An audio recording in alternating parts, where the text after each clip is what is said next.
India foundation के द्वारा एक जो सीरीज़ जिसके द्वारा समाज में, सरकार में विभिन्न स्तरों पर काम करने वाले लोगों से हम एक चर्चा की श्रृंखला चला रहे हैं, इसमें आज आपका स्वागत है। आज केवल भारत ही नहीं, पूरा विश्व कोरोना की महामारी के संकट से जूझ रहा है और भारत में विशेषकर इस संकट से लड़ने में समाज की एक भूमिका रही और एक तरीके से उसका नेतृत्व राष्ट्रीय स्वयंसेवक संघ ने किया। इस सारे संकट के समय संघ की भूमिका, समाज की भूमिका, सरकार की नीतियाँ, आने वाले समय में इन संकटों से हमें कैसे जूझना पड़ेगा, इन सारे विषयों पर चर्चा करने के लिए आज हमारे साथ राष्ट्रीय स्वयंसेवक संघ के सरकार्यवाह माननीय भैया जी जोशी उपस्थित है। आज हम उनसे चर्चा करेंगे। नमस्कार भैया जी।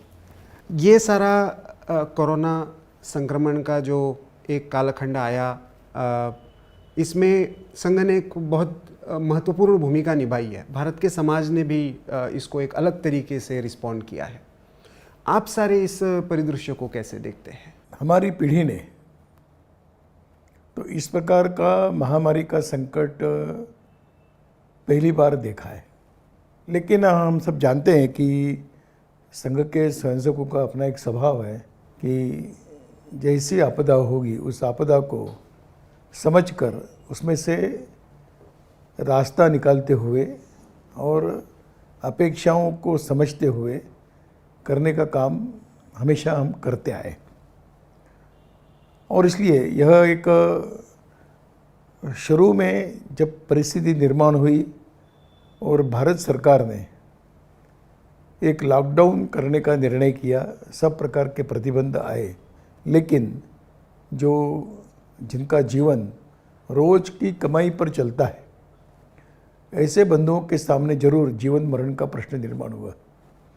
तो इसको ध्यान में लेकर पहले उनके लिए सब प्रकार से भोजन कम से कम उपलब्ध हो जाए, इस नाते और कार्यकर्ताओं ने प्रयास प्रारंभ किए। दूसरा जो संकट बाद में ध्यान में आए कि रोज़ की कमाई बंद होने के कारण एक आर्थिक जो संकट निर्माण हुआ, तो उस समय उनको कम से कम कुछ दिनों के लिए राहत मिले, इस नाते भोजन पैकेट के अलावा उनके लिए कम से कम एक महीने भर के लिए कुछ अनाज राशन उपलब्ध हो जाए। ये जब बात सामने आई तो देश भर के सभी जिलों में इस प्रकार की आवश्यकता ध्यान में आने के कारण तुरंत भोजन के पैकेट और जीवन आवश्यक वस्तुओं का एक उपलब्ध कराना, इस दिशा में और संघ के स्वयंसेवकों ने प्रयास शुरू किए। मैं समझता हूँ कि लगभग 2 लाख से भी अधिक कार्यकर्ता इसमें लगे हैं और 1 करोड़ परिवारों तक भिन्न भिन्न प्रकार की सामग्री पहुँचाने का काम किया है। तो एक शुरुआती दिनों में इस प्रकार की आवश्यकता थी। उसके बाद जो परिस्थितियां और बदलती गई और कुछ राज्यों से जो प्रवासी मजदूर हैं, उनका भी जब जीवन के प्रति अस्थिरता का जो वातावरण निर्माण हुआ और उसमें अपने अपने गांव की ओर जाने की जो बात चली, उस समय प्रारंभिक अवस्था में शासन भी व्यवस्थाओं के बारे में सोच रहा था, परंतु व्यवस्था हो नहीं पाई थी और इसलिए लोगों ने जब पैदल चलना प्रारंभ किया तो एक बहुत दुखद परिस्थिति हम सबके सामने आ गई थी कि अपने निजी सामान को लेकर, बच्चों को लेकर, बड़े आयु के लोग, महिलाएं, और अपने गांव में पहुंचना है, अपने गांव के लोगों के बीच जाना है। तो इसी एक इच्छा को लेकर जब चल पड़े तो हमको लगा कि ये तो बहुत कठिन परिस्थिति निर्माण हो रही है और इसलिए जिन जिन रास्तों से ये जा रहे थे उन रास्तों पर और इनके लिए कुछ न कुछ व्यवस्थाएं खड़ी की जाए। इस नाते प्रवासी मजदूरों को स्थान स्थान पर भोजन मिले और उनकी जो आवश्यकताएं थीं, जैसे मध्य प्रदेश के बारे में मैं कह सकता हूँ कि महाराष्ट्र से निकले हुए मजदूर मध्य प्रदेश में आते आते उनकी पाँव की चप्पलें भी सब टूट गई थी। तो बहुत बड़ी मात्रा में चप्पल वितरण का भी काम स्वयंसेवकों ने उस समय किया है। कई बीमार भी हो जाते थे तो चिकित्सकों की आवश्यकता रहती थी। इनके लिए चिकित्सकों की व्यवस्था करना, दवाइयों की व्यवस्था करना, इस प्रकार का एक बड़ा काम चला। वो भी लगभग मैं समझता हूँ कि 30-40 दिन इस प्रकार का काम चला। बाद में शासन ने रेलवे की व्यवस्थाएं की तो मज़दूर अपने अपने क्षेत्र में वाहनों से जाना प्रारंभ किया। तो इस प्रकार का एक सहयोग इसमें एक रहा। एक प्रकार का और एक सहयोग जो हमको लगा कि करने की आवश्यकता है कि शासन ने जब व्यवस्थाएं बनाना शुरू किया तो उसमें प्रवासी मजदूरों का पंजीकरण एक बहुत बड़ी एक समस्या थी। तो कई स्थानों पर संघ के स्वयंसेवक शासन के अधिकारियों से बातचीत करते हुए ऐसे प्रवासी मजदूरों का पंजीकरण करना और उसमें शासन का सहयोग करना, इस भूमिका से भी कई स्थानों पर काम में लगे। और मैं समझता हूँ कि ये काम देश के अलग अलग स्थानों पर बड़ी मात्रा में हुआ है। और जब दिन आगे बढ़ते गए और समस्याएं और अलग अलग प्रकार का रूप लेने लगी, तब हमको लगा कि अब शासन की व्यवस्थाएं हम कितना भी कहें तो भी जब तक समाज का सहयोग नहीं मिलता है तब तक शासन की व्यवस्थाएं प्रभावी रूप से काम करना उनके लिए भी कठिन रहता है। ये ध्यान में लेकर स्थान स्थान के शासकीय व्यवस्थाओं से चर्चा करते हुए हम किस प्रकार के स्वयंसेवक मतलब वॉलंटियर्स के रूप में आपको किस काम के लिए उपलब्ध करा सकते हैं, इसकी चर्चा होती गई। और स्थान स्थान पर जो बातें ध्यान में आई तो उसमें सब प्रकार का काम शुरू किया। एक बड़ा मुझे कहने में प्रसन्नता तो नहीं कहूँगा, परंतु हमारे कार्यकर्ताओं का एक साहस मैं कह सकता हूँ कि सब प्रकार का खतरा मोल लेते हुए और कोरोना ग्रस्त क्षेत्रों में, जिसको यहाँ पर बड़ा संक्रमित प्रभावी क्षेत्र माना गया, ऐसे क्षेत्रों में जाकर वहाँ के स्वास्थ्य कर्मियों को पूरा सहयोग करना, ये काम कई स्थानों पर और स्वयंसेवकों ने प्रारंभ किया। वो एक खतरा था, इन्हें भी ये भी रोग से संक्रमित हो सकते थे, परंतु किसी प्रकार का भी अपने स्वयं का विचार न करते हुए और इस आवश्यकता को ध्यान में लेकर और स्वयंसेवक उतरे और कोरोना परीक्षण करने के काम में वो सब पीपी वो सब वेश पहनकर थोड़ा ट्रेनिंग लेकर, और विशेषता मैं दिल्ली, मुंबई, पुणे ऐसे क्षेत्रों में तो मैं कहूँगा कि बहुत बड़ी मात्रा में इस क्षेत्र में कार्यकर्ताओं ने और उस बस्तियों में जाकर, सघन बस्तियों में जाकर परीक्षण करने में पूरा सहयोग और स्वयंसेवकों ने दिया है। तो एक बड़ी बात हो गई। मैं एक उदाहरण और देना चाहूँगा कि दिल्ली में अलग अलग प्रकार की हेल्पलाइंस बनाई थी। उसमें विशेषतः ईशान्य भारत से, उत्तर पूर्व के क्षेत्र से जो बड़ी संख्या में लोग दिल्ली में रहते हैं, उनकी कुछ समस्याएं थी, इसलिए उनके लिए एक हेल्पलाइन एक शुरू की थी। तो बहुत बड़ा उसका लाभ और उत्तर पूर्व भारत के छात्रों को दिल्ली में हुआ। उसी प्रकार एक हेल्पलाइन ये भी शुरू की गई थी कि जिसको जो आवश्यकता है वो संपर्क करें, उनकी आवश्यकताओं की पूर्ति की जाएगी। तो कई लोगों के दूरभाष आते थे तो उनके लिए भोजन उपलब्ध कराना, उनके लिए कुछ सामग्री उपलब्ध कराना, तो बहुत ही अल्प समय में ऐसे जो दूरभाष से आते थे उन तक सामग्री पहुंच जाती थी। इस हेल्पलाइन का तो अन्य अन्य प्रांतों में जो लोग जब देखते थे कि हेल्पलाइन शुरू हुई है तो उनको तो ये जानकारी नहीं रहती थी कि ये दिल्ली में व्यवस्था है, परंतु वो बताते थे कहीं अन्य अन्य प्रांतों में अटके हुए लोग हैं, उनकी भी कुछ मांगे आती थी, परंतु दिल्ली के हमारी व्यवस्था ने ऐसा ध्यान में लेकर उन प्रांतों को सूचित करना और उनकी व्यवस्था तुरंत करना, ऐसे कई प्रकार के कम्युनिकेशन की और अच्छी व्यवस्था होने के कारण इस हेल्पलाइन का बहुत अच्छा उपयोग हुआ है। एक हमने हेल्पलाइन सेवा भारती के नाम से शुरू की थी कि जिसको किसी प्रकार की भी सेवा की आवश्यकता है, तो हमारा अनुभव रहा कि वो जो सेवा चाहिए वो उसका लाभ बहुत लोगों को हुआ है और उसके कारण हम लोग कुछ बातें पहुंचा सके। और बहुत एक पीड़ादायक कालखंड रहा और स्वयंसेवकों ने बहुत ही संवेदना के साथ इन सब प्रकार के कामों को किया है। इस महामारी का एक पक्ष है कि इसमें सामने कोई शत्रु नहीं है, जो शत्रु है वो अदृश्य है, और इसलिए उसकी कोई पूर्वानुमान हम नहीं कर सकते। और पूर्वानुमान न होने के कारण जो जो घटनाएं घटती गई उसको देखकर ही सब प्रकार की नीतियों में परिवर्तन करना पड़ता था, व्यवस्थाओं में परिवर्तन करना पड़ता था। मैं एक बात और जोड़ना चाहूँगा कि इसमें समाज के भिन्न भिन्न प्रकार की जो धार्मिक संस्थाएं, उन्होंने हमको बहुत बड़ा सहयोग किया है। गुरुद्वारे हैं, जैन समाज की संस्थाएं हैं, लायंस क्लब, रोटरी क्लब, ऐसी संस्थाएं हैं कि जिन्होंने उनकी व्यवस्था में हमने पूरा सहयोग ऐसी संस्थाओं को किया है। तो मैंने बड़े नाम लिए, परंतु स्थान स्थान पर स्थानिक छोटी छोटी संस्थाएं वो भी हमारे साथ मिलकर इस प्रकार के काम में साधन जुटाने में उनकी बड़ी भूमिका रही। और मनुष्य शक्ति के द्वारा जो करना है उसमें हम लोगों ने, संघ के स्वयंसेवकों ने एक भूमिका का निर्वाह किया है। क्या ऐसी खासियत है, संघ ऐसा क्या ट्रेनिंग देता है कि स्वयंसेवक, मतलब कुछ उदाहरण मैंने भी कुछ स्टोरीज में कवर किए कि परिजन भी मृतकों के अंतिम संस्कार करने के लिए नहीं पहुंचे, लेकिन स्वयंसेवक वहां पे वो सारा प्रशासन के साथ सहयोग करते हुए, सिविल हॉस्पिटल्स के साथ सहयोग करते हुए वो सारा काम स्वयंसेवकों ने किया।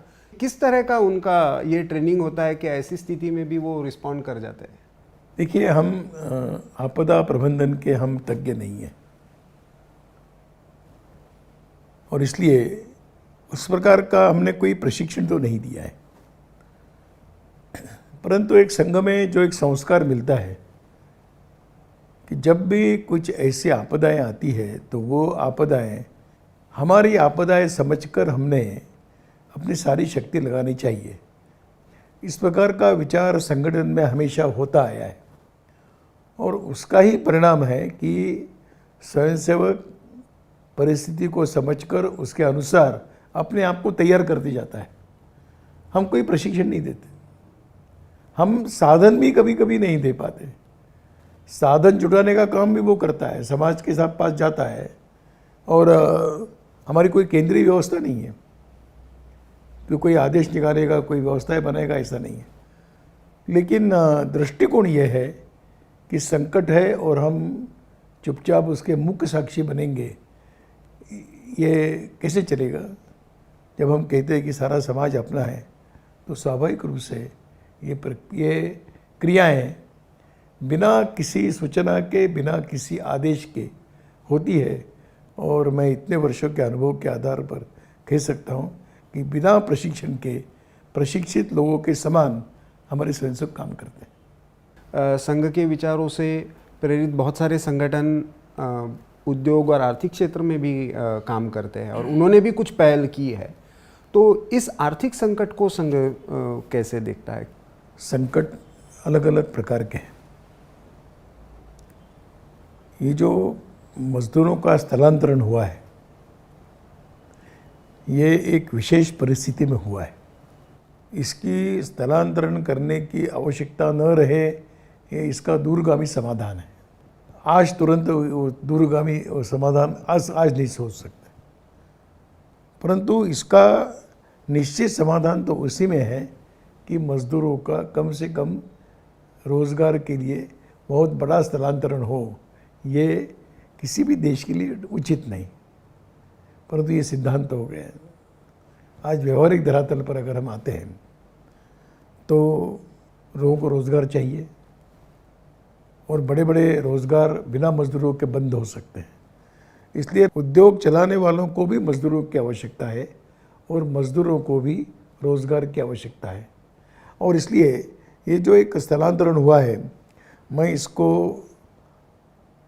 अस्थायी मानता हूँ, और संभावना है कि बहुत बड़ा प्रतिशत सामान्य परिस्थिति आते ही फिर अपने अपने स्थान पर जाने की बहुत बड़ी संभावनाएं हैं। परंतु इसके साथ साथ कुछ प्रतिशत तो वर्ग जरूर ऐसा रहेगा कि जो अब अपने गांव की तरफ गया है वो वहीं रहना पसंद करेगा, और ये स्वाभाविक है।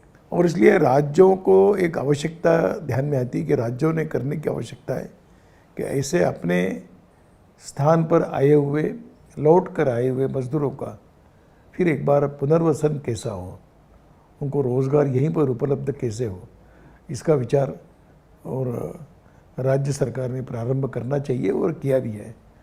मैं समझता हूँ कि कुछ राज्यों ने इसमें अच्छी पहल की है। और जो कौशल्य विकास का जो प्रश्न आता है, तो कौशल्य विकास की योजनाएं हम जितनी अच्छी बनेगी उसके आधार पर मज़दूरों को उस क्षेत्र में ही किस प्रकार के और कौशल मज़दूर चाहिए, अगर वहीं उपलब्ध हो जाएंगे तो बाहर से आने की आवश्यकता नहीं रहेगी। और इसलिए एक अच्छा, इस संकट में भी एक अवसर है कि इस समस्या की समाधान की दिशा में अच्छे प्रयोग किए जाए। तो यह एक मुझे लगता है कि यह एक बहुत आवश्यक बात होगी। इस संकट में भी एक अवसर भी है, इस अवसर को और अच्छे परिणामों की दिशा में परिवर्तित करना। तो इसमें सरकार और स्वयंसेवी संस्थाएं इसमें आगे आएगी और कौशल विकास में, स्किल डेवलपमेंट में अगर अच्छी योजनाएं बनती हैं, स्किल डेवलपमेंट के विषय में थोड़ी अपनी सीमाएं छोड़नी पड़ेगी और आवश्यकताओं को ध्यान में लेकर स्किल डेवलपमेंट का। और ऐसा जब संकट आता है तो कोई एक स्टैंडर्ड फॉर्मेट बनना मुश्किल है, इसलिए स्टैंडर्ड फॉर्मेट की आवश्यकता नहीं, स्थान स्थान का सर्वे अध्ययन करते हुए वो करने की आवश्यकता रहेगी। तो कुछ राज्यों ने इस दिशा में अच्छी पहल प्रारंभ की है, लेकिन बहुत बड़ी मात्रा में मजदूर वापस जाएगा। उद्योग चलना है तो तुरंत वहाँ मजदूर मिलेंगे ऐसा नहीं है। और इसलिए, और अभी मैं अनुभव कर रहा हूँ कि लौटने की प्रक्रिया भी धीरे धीरे प्रारंभ हुई है। लोग जाना चाहते हैं, तो उद्योग चलाने वाले भी चाहते हैं कि मजदूर मिले, तो उस दिशा में अच्छी पहल होगी। इस कारण एक और बात ध्यान में आ गई कि जितना इसको डिसेंट्रलाइज करते जाएंगे इन व्यवस्थाओं को, उतना अच्छा होगा। कुछ राज्य है कि जहाँ से मजदूर ज़्यादा स्थलांतरण करते हैं और कुछ राज्य है कि वहाँ पर ज़्यादा स्थलांतरित मजदूर आते हैं। जहाँ उद्योग ज़्यादा है वहीं पर बाहर के मजदूर आते हैं। अब उद्योगों का केंद्रीकरण होगा तो ये स्वाभाविक है, परंतु मैंने कहा ना कि कुछ लॉन्ग टर्म बातें हैं, तो उद्योगों का विकेंद्रीकरण होगा, इसके लिए कुछ समय लगेगा। पर तत्कालीन स्थिति में तो मजदूर वापस जाएंगे, उद्योग शुरू होंगे, और तभी उद्योग शुरू होंगे तो रोज़गार शुरू हो जाएंगे। दूसरा सबसे बड़ा जो नुकसान हुआ है, जो स्वयं रोज़गार करते हैं उनके जीवन में प्रश्न है। रोज़ का काम है, रिक्शा चलाते हैं, सब्जी की गाड़ी चलाते हैं, छोटी मोटी चाय की टपरी चलाते हैं, उनके जीवन में ज़रूर प्रश्न ज़्यादा आए हैं।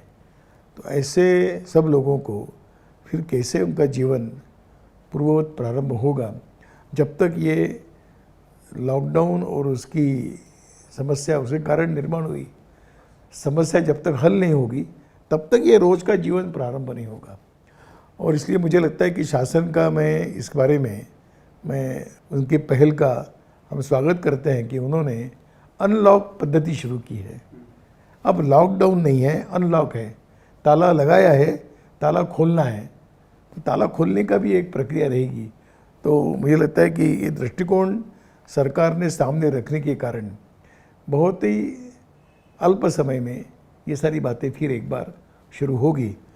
ये ज़रूर है कि संकट भी एक तरफ कम होता जाए तो ये बातें सामान्य होती जाएगी। और इसलिए भारत की सामाजिक रचना में जितना इसका स्वयं रोजगार है और विकेंद्रीकरण है, वो जितना होगा उतना लाभदायक होगा। तुरंत तो ये जो पुरानी व्यवस्थाएं हैं उसको फिर एक बार अल्प समय में शुरू होनी चाहिए, और मुझे लगता है कि ज़्यादा दिन नहीं चलेगा, बहुत जल्दी ये प्रक्रिया शुरू हो जाएगी।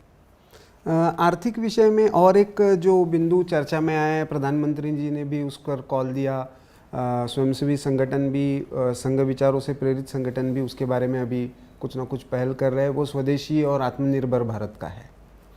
तो किस तरह से ये आत्मनिर्भरता, क्योंकि अभी तो ग्लोबलाइजेशन का युग माना जाता है, एक दूसरे पर निर्भरता बहुत ज़्यादा है, तो ऐसे में लोग स्वाभाविक रूप से खास करके आर्थिक विषयों के जानकार ये सवाल करते हैं कि किस तरह से ये आत्मनिर्भर भारत होगा। क्या केवल बॉयकॉट किसी का करने से ये संभव है क्या? इसमें एक अगर हम थोड़ा अध्ययन करें तो एक ध्यान में आता है कि कई प्रकार के जिलों में कई प्रकार के उत्पादन होते हैं।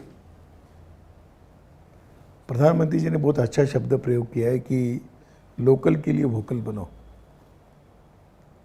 अगर इसको बढ़ावा मिलता है, छोटे छोटे काम है, मैं उदाहरण के लिए बताऊंगा कि बेकरी है तो उस निश्चित सीमा के क्षेत्र में बेकरी उत्पादनों की जितनी आवश्यकता है वो वहीं पर पूरी होगी, वो बाहर से आने की आवश्यकता नहीं। तो ऐसा एक बहुत बड़ा अध्ययन करते हुए और ऐसे उस जिलों की सामान्य बातों की आवश्यकताएं वहीं पर पूरी करने की व्यवस्था बनी। मैं मानता हूँ कि कुछ वस्तुएं ऐसी सामग्री कि जो छोटे उद्योगों में होने वाली नहीं है तो बड़े उद्योगों में चलेगी। तो ऐसे छोटे उद्योगों को प्रोत्साहित देने का काम हर जिला उसको अगर केंद्र माने, थोड़ा और बड़ा उद्योग है तो उसको राज्य केंद्र माने, राज्यों को केंद्र में रखकर विचार करें, और उसके आगे जाना है तो फिर एक जागतिक स्तर पर विचार करना है। तो ये ठीक है कि आज परस्परावलंबन का जीवन प्रारंभ हुआ है, परंतु ये अवसर है कि हम अपने देश की आवश्यकताएं हम अपने देश में पूरी करेंगे, उसके नीचे जब जाएंगे अपने राज्य की आवश्यकता हम राज्य में पूरी करेंगे, उसके नीचे जाएंगे तो अपने ज़िले की आवश्यकता हम जिला पूरा करेगा। तो ये जिला जो है, ये जिला इकाई को इस समय और इस आत्मनिर्भर भारत की दिशा में अगर जाना है तो हमको जिला केंद्र उसको थोड़ा सा जिले को एक इकाई मानकर उसको और अधिक प्रकार से विकसित करने की आवश्यकता रहेगी। अब इसमें ये जरूर है कि मैंने कहा कि कुछ बड़े उद्योग है कि जो उसके लिए राज्य भी केंद्र नहीं बन सकता है, उसके लिए देश भर का विचार होता है, ऐसे रहेंगे। पर बहुत बड़ा उद्योग जगत ये विकेंद्रित हो सकता है, उस प्रांत की उस जिले की आवश्यकताएं वहीं पर पूरी हो, इस दिशा में हमको पहल करनी पड़ेगी, ऐसा एक मुझे लगता है। दूसरा है कि इस घटना के कारण एक स्वदेशी का भाव विकसित हुआ है और एक विचार धीरे धीरे प्रसूत भी हो रहा है कि हम यथासंभव देश आत्मनिर्भर बनेगा तो हमारी आवश्यकताएं यहाँ पूरी होगी, हमारी आवश्यकताएं थोड़ी कम ज़्यादा गुणवत्ता की होगी तो भी हम उसको स्वीकार करेंगे। इस प्रकार का मानस बन रहा है, बनने की दिशा में चला है, इसको और अधिक प्रोत्साहित करने की आवश्यकता रहेगी। बहुत बार क्वालिटी पर आकर गाड़ी रुक जाती है, परंतु अगर ये समाज ने, करोड़ों के समाज ने अगर ये स्वीकार कर लिया कि गुणवत्ता में थोड़ी कमी होगी परंतु अपना है, हमारा है, तो फिर आत्मनिर्भर भारत की दिशा में बहुत अच्छी बातें आ सकती हैं। और इसलिए ये अपने आप में बड़ी बात होगी कि जो अपने देश के महापुरुषों का स्वप्न रहा है कि देश अपने पैरों पर खड़ा रहे, दूसरों के गुणगान करने से हम कभी बड़े नहीं हुए हैं, दूसरों की नकल करने से भी हम बड़े नहीं हुए हैं। अपने यहाँ पर प्रतिभाएं हैं, पुरुषार्थ करने का है, जो भी एक सहयोग चाहिए वो सहयोग करने की अगर व्यवस्था अच्छी बन जाती है तो मैं समझता हूँ कि आत्मनिर्भर भारत ये केवल नारा नहीं रहेगा, प्रत्यक्ष में ज़मीन पर उतरा हुआ हम देख सकेंगे। और उसके लिए जो और अधिक नियोजन चाहिए वो हो जाए, बस यही अपेक्षा करते हैं। इसका आपने एक बहुत सकारात्मक पहलू रखा, लेकिन सामान्यतः समाज में जब इसका ये जाता है और आजकल जैसे सोशल मीडिया में खास करके जो चर्चाएं चलती है तो इसका नकारात्मक पहलू आता है कि और ख़ास करके अभी जो सीमा पर जिस तरह का माहौल है उसको लेकर बॉयकॉट चाइनीज़ प्रोडक्ट और इस लाइन पर ही सारी चर्चा होती है। तो आप इसको कैसे? देखिए, ये तो स्वाभाविक है, जब इतनी बड़ी चर्चा किसी एक देश को लेकर सारे दुनिया भर में चल रही है तो भारत में भी चलेगी।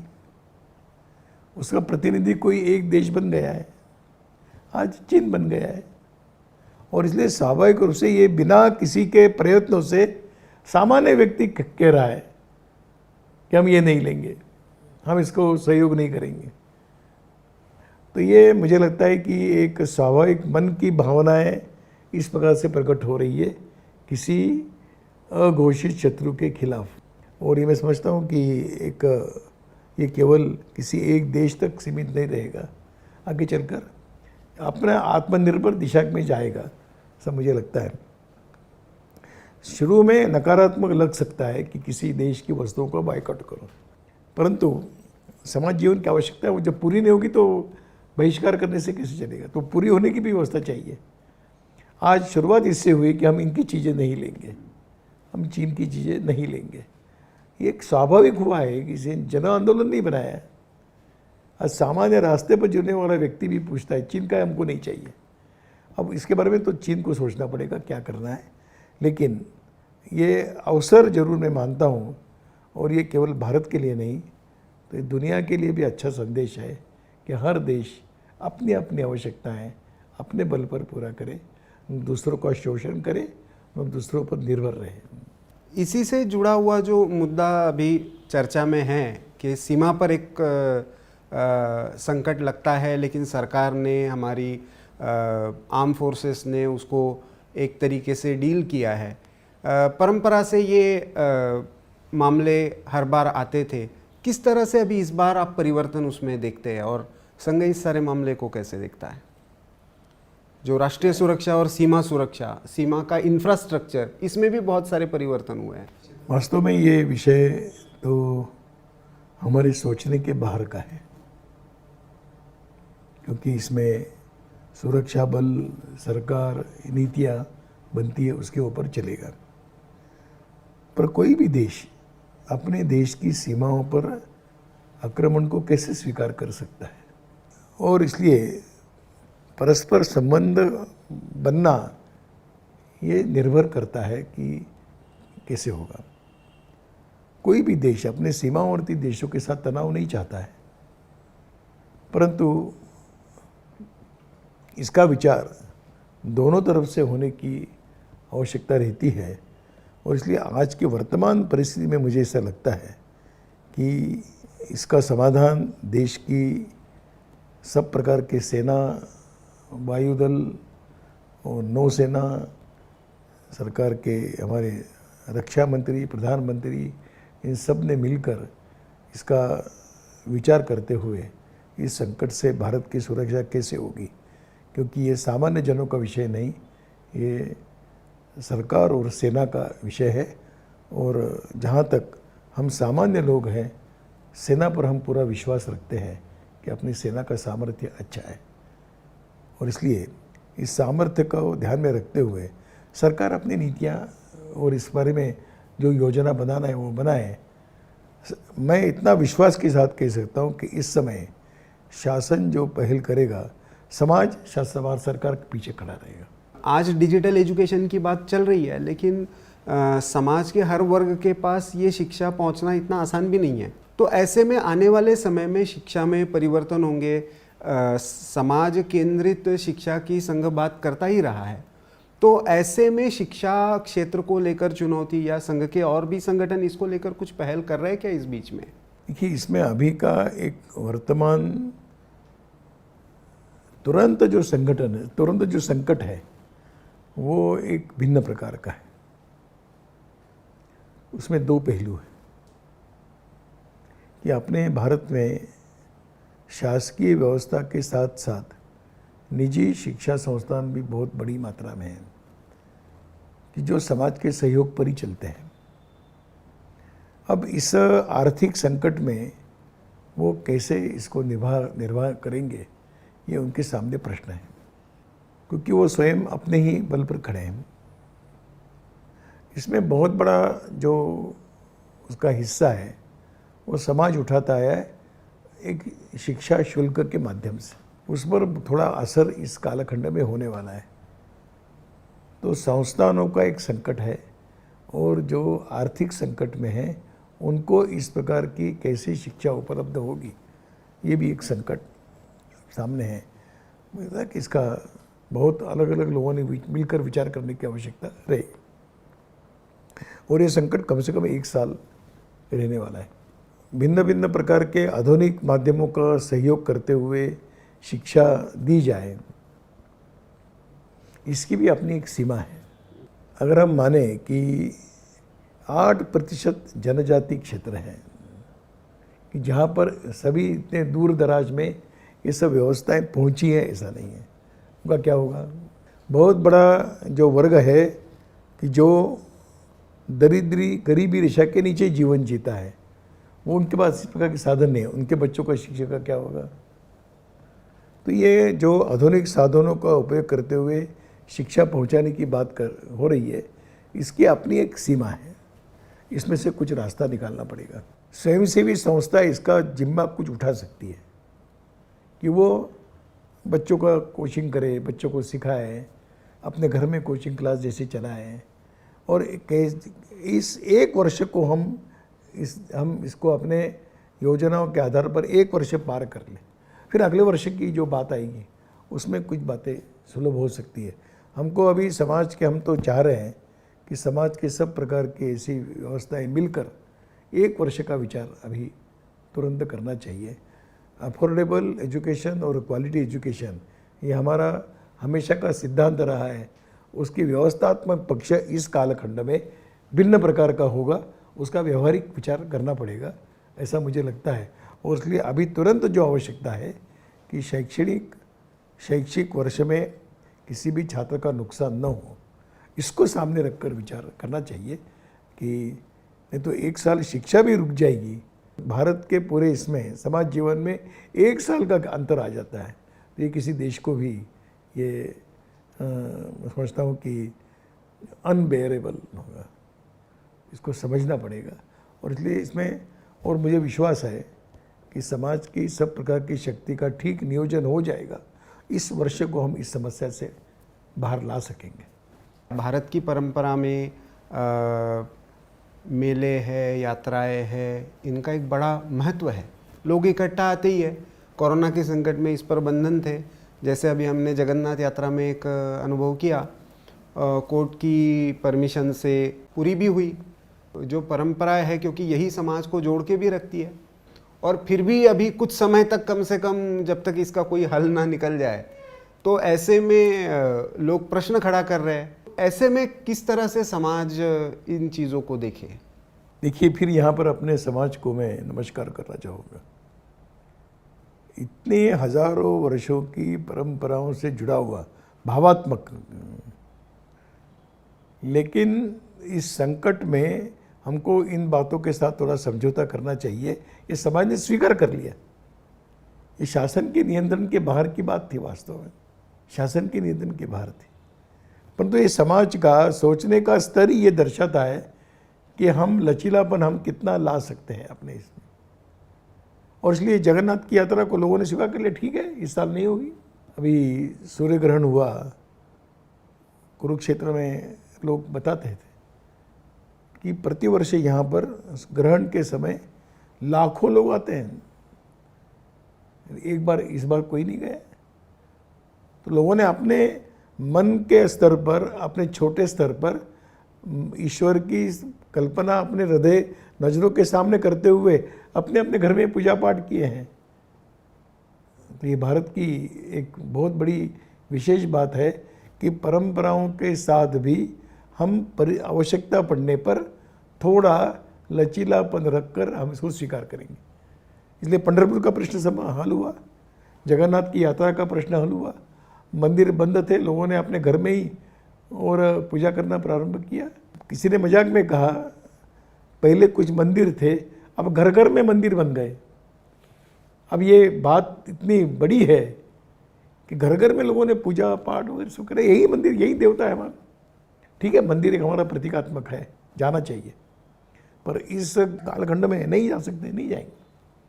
तो ये जो लचीलापन है ना, फिर दुनिया के सामने एक बार भारत का एक विशेष परिचय इन सब मेलों के कारण वगैरह सब हुआ है। जरूर है कि मंदिर एक शक्ति के केंद्र है, मंदिर एक प्रेरणा के केंद्र है, मंदिर एक श्रद्धा के केंद्र है।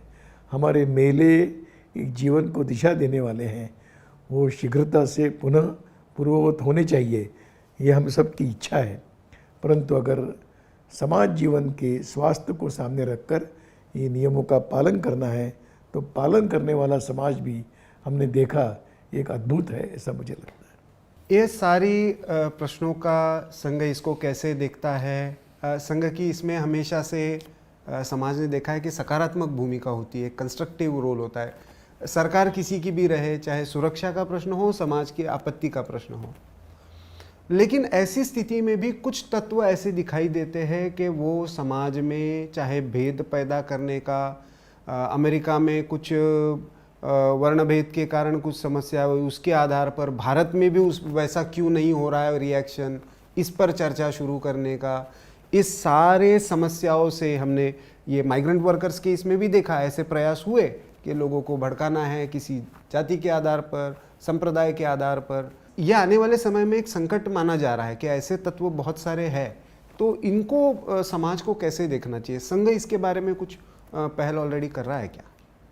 इतने वर्षों का अपना अनुभव है कि कुछ असामाजिक अराष्ट्रीय शक्तियाँ ऐसे अवसरों का लाभ उठाकर समाज व्यवस्था को और देश को दुर्बल करने का षड्यंत्र करती आई है।